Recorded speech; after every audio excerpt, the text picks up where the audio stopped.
अस्सलाम वालेकुम नाज़रीन, मैं हूं डॉक्टर खालिद इकबाल एक नई पॉडकास्ट सर्विस के साथ। आज मैं मौजूद हूं दी इस्लामिक यूनिवर्सिटी बहावलपुर के शोबा उर्दू में। मेरे साथ मौजूद हैं मजहर अब्बास साहब, आप असिस्टेंट प्रोफेसर हैं शोबा उर्दू में। उन्होंने नावल निगारी के हवाले से डॉक्टरेट का मकाला लिखा। तो डॉक्टर साहब को सबसे पहले तो खुश आमदीद। बहुत शुक्रिया। डॉक्टर ये बताइएगा कि आपका डॉक्टरेट का पीएचडी का मौजू क्या था? जी, मेरा जो मौजू है वो है डॉक्टर साहब के उर्दू नावल जदीदियत के तनाजुर में। में जदीदियत की तहरीक ने 20वीं सदी के इब्तदाई दहाइयों में यूरोप के अंदर एक बड़ी वसी हवाले से उसने एक फ़रोग़ हासिल किया, तहरुक पैदा किया अदब की दुनिया में, और उसके असरात पूरी दुनिया के लिटरेचर पर आए। तो हमारे यहाँ भी उसके असरात उर्दू शायरी में भी आए, उर्दू अफसाने में भी आए, उर्दू नावल पर भी आए।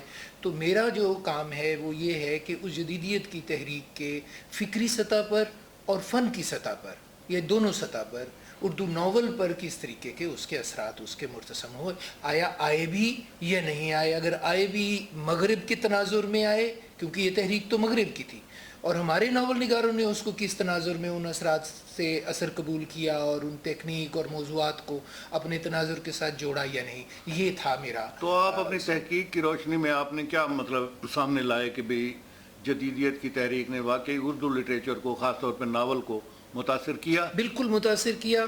बल्कि मैं तो ये समझता हूँ कि उर्दू नावल का आगाज़ बतौर सिन्फ भी, वो भी एक जदीदियत के ही ज़ेर असर मैं समझता हूँ कि ये एक नई सिन्फ का आगाज़ होना बज़ाते ख़ुद लिटरेचर के अंदर ये भी एक नया काम है। लेकिन हमारे क्लासिकल अदब में तो दास्तान का है ना जी, जी हाँ, कहानी, दास्तान, जी हाँ, ये किस्सा, तो नावल यकीनन बाहर से आई हुई सिन्फ है, बाहर से आई हुई सिन्फ। लेकिन हमारा ये नावल का जो सबसे अहम जो इसका मिजाज ही जदीद नौइयत का। आप ये देखिए कि नज़ीर अहमद का नावल मेरा तो रूस के दिवाचे में जब वो तालीम, औरतों की तालीम, लड़कियों की तालीम के हवाले से जब वो बात करते हैं तो यूँ लगता है जैसे बाकायदा एक मुकदमा, एक क़दामत परस्त एक औरत की तालीम के हवाले से या औरत के आज़ादी के हवाले से या औरत के हुकूक़ के हवाले से एक क़दामत परस्त समाज के सामने वो एक बाकायदा मुकदमा लड़ते हुए आए हैं, जैसे वो दलाइल के साथ साबित करने की कोशिश कर रहे हैं कि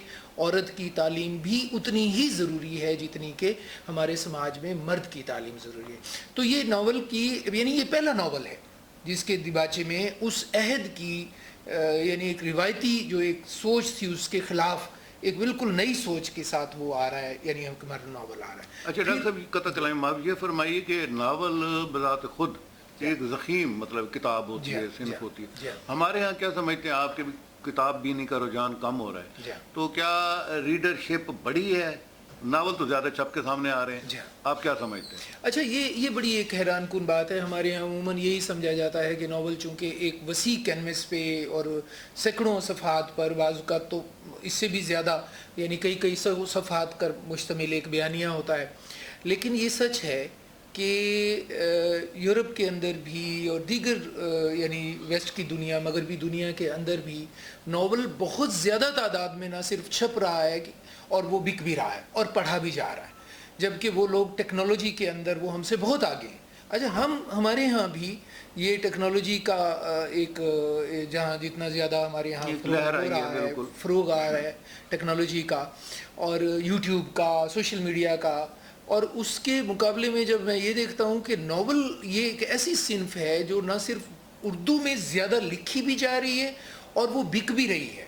अगर वो मार्केट नहीं हो रही होती तो ना पब्लिशर उसको शाये करते और लिखने वाला भी उस पर 10 दफ़ा सोचता। अब वो छप रहा है, बिक रहा है और मकबूलियत हासिल कर रहा है। इस वजह से फरमाइए कि इसकी वजह क्या है कि नावल ज़्यादा छपना, ये सबसे उर्दू में और ख़ास तौर पे पाकिस्तानी ज़बानों में भी ये रुझान बढ़ा है? जी हाँ, ये इसकी सबसे ये बड़ा अहम सवाल आपने किया कि एक तरफ जब दीगर हमारी असनाफ کوئی اتنی زیادہ شاعری چھپ تو رہی ہے لیکن اتنی زیادہ بک نہیں رہی یا اس کو اتنا زیادہ اس کے مقابلے میں ناول ایک وسیع بیانیے کے باوجود نہ صرف چھپ رہا ہے، بک رہا ہے، فروغ حاصل ہو رہا ہے. اس کی وجہ یہ ہے کہ آج کی جو زندگی ہے، یہ 21ویں صدی کی جو زندگی ہے، وہاں فرد کو درپیش داخلی اور خارجی سطح پر جو مسائل ہیں، جس وجودی کرب کا وہ شکار ہو رہا ہے، وجودی مسائل کا جن کا وہ شکار ہو رہا ہے، اس کا اظہار دیگر اصناف کے مقابلے میں ذاتی طور پر سمجھتا ہوں کہ یہ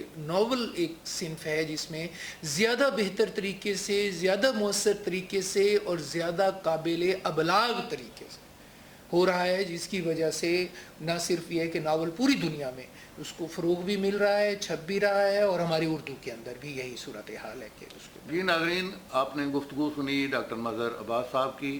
ناول کے حوالے سے ہم نے خاص طور پہ گفتگو کی کیونکہ اردو زبان میں اور دیگر پاکستانی زبانوں میں ناول زیادہ چھپ رہا ہے اور ناول زیادہ پڑھا جا رہا ہے. اسی کے ساتھ ہی ڈاکٹر خالد اقبال کو اجازت دیجیے. اللہ حافظ.